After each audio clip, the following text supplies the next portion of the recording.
Galiūnas, Alfa Romeo 75. Gal pais geriausia pastatyti, žinai. BM. Fail visi dar. Fail. Greičiausiai sportininkas šiuo metu bandys pasiekti asmeninį rezultatą. 1,8 litro turbo plus NOS. Kvalifikacijai pusę gali.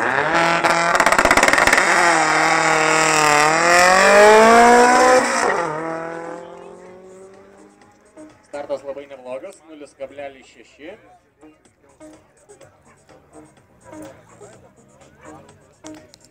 Ir rezultatas yra 12 sekundžių 45 šimtosios.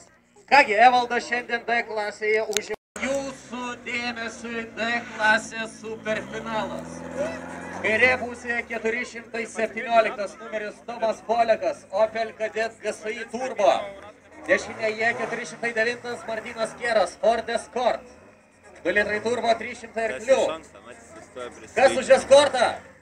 Kas už Opelį?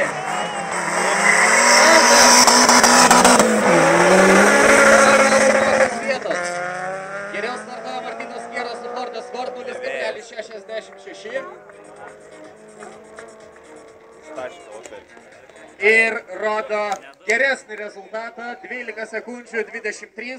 Šis rezultatas tai yra Ford Escort, Martynas Kieras.